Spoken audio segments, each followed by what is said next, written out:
Olá, amados irmãos, que a graça e a paz do nosso Deus continue sendo derramada sobre as nossas vidas. Hoje nós estamos aqui mais uma vez com o propósito de pensarmos um pouco sobre aquilo que o Senhor tem revelado para as nossas vidas, e hoje a gente vai pensar sobre a nossa vocação, o nosso chamado. A gente parar para pensar sobre isso, qual o nosso chamado, qual a nossa vocação, qual o nosso propósito e a nossa forma que temos de viver diante da situação, por exemplo, que o mundo está enfrentando hoje. E é bem verdade que cada um de nós vivemos aqui nessa vida não de forma aleatória ou solto no espaço. Nós vivemos aqui, cada um de nós, tendo um propósito na nossa vida, esse propósito que é regido pela vontade do nosso Deus sobre a nossa vida. E lembrando disso, pensando acerca disso, a gente lembra do que o apóstolo Paulo nos escreveu na carta aos Efésios. Na verdade, escreveu para a igreja em Éfeso e chegou até nós nos dias de hoje. E no capítulo 4, os versículos de 1 a 4, ele vai dizer: Rogo-vos, pois, eu, o prisioneiro no Senhor, que andeis de modo digno da vocação que fostes chamados, com toda a humildade e mansidão, com longanimidade, suportando-vos uns aos outros em amor, esforçando-vos diligentemente para preservar a unidade do Espírito no vínculo da paz. Há somente um só corpo e um Espírito, como também foste chamados numa só esperança da vossa vocação. Há um só Senhor, uma só fé, um só batismo, um só Deus e Pai de todos, o qual é sobre todos, age por meio de todos e está em todos. Irmãos, o apóstolo Paulo, ele queria falar aqui acerca da vocação. Ele queria chamar aqui acerca do chamado que cada um temos, inclusive acerca da unidade da Igreja de Cristo. No entanto, eu queria trazer esse propósito, a questão do chamado, da vocação, para algo mais específico dos dias que nós estamos vivendo hoje. Se a gente for observar e fazer um estudo do texto original, o apóstolo Paulo, quando escreve esse texto aos Efésios, ele usa uma palavra que vem do grego, que é o klesis, que está relacionado ao chamado divino. Quando ele fala do chamado que nós recebemos, ele está falando do chamado divino.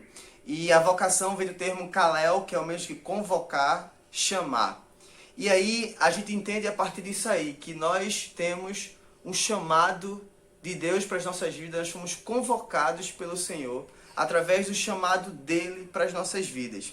E o apóstolo Paulo fala uma frasezinha bem interessante, ainda no versículo 1, quando ele diz que devemos viver da forma digna pela qual nós fomos chamados. E sabe, irmãos, pensando sobre o nosso propósito acerca daquilo que Deus tem preparado para as nossas vidas. Pensar sobre o propósito do Senhor para as nossas vidas e a gente lembrar sobre o início de tudo. Nós fomos criados com um propósito. O Senhor Deus nos fez e nos criou enquanto seres humanos, tendo um propósito em mente, que era o propósito de espalhar a sua glória, de manifestar a sua imagem e semelhança aqui na terra. E lembrando um pouquinho mais disso, o próprio Jesus reforçou isso quando falava aos apóstolos, ainda perto dos seus últimos momentos com eles aqui na terra. E ele disse em João 20, 21, assim como o Pai me enviou, eu vos envio a vós. Deus enviou Jesus com um propósito e Deus, através da vida de Jesus e desde a criação também, já nos enviou com um propósito. Com o propósito de fazermos espalhar a sua imagem e semelhança aqui na terra. E já temos pensado por alguns dias acerca de quem Deus é, e a gente pensou ultimamente sobre o amor de Deus que é revelado através das nossas vidas, através da vida de Jesus, o amor de Deus como característica daquilo que Ele é. E pensar sobre isso, irmãos, nos faz entender que nós não podemos viver a nossa vida de forma aleatória e sem propósitos. Deus nos criou e nós estamos vivendo aqui tendo a responsabilidade de ser imagem e semelhança do Senhor. Se você voltar lá no texto de Gênesis, capítulo 2, a gente vai ver exatamente isso, que Deus criou o homem à sua imagem e semelhança. E essa imagem e semelhança, quando ele diz reproduza e multiplique-se, ele não estava falando somente da reprodução humana, mas também dessa reprodução dessa imagem e semelhança. E pensar sobre isso nos faz entender qual é o nosso propósito aqui na Terra, qual é o nosso chamado, qual é a nossa vocação. Nós fomos chamados para ser representantes daquilo que Deus é, representantes daquilo que Deus já fez nas nossas vidas. E sabe, estamos vivendo dias não muito fáceis hoje.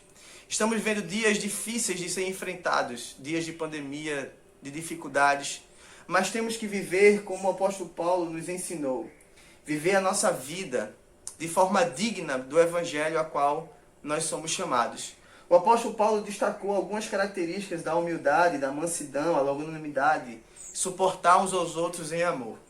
Mas eu queria destacar exatamente aqui essa questão do nosso propósito acerca da nossa vida e da vontade de Deus se cumprindo em nós.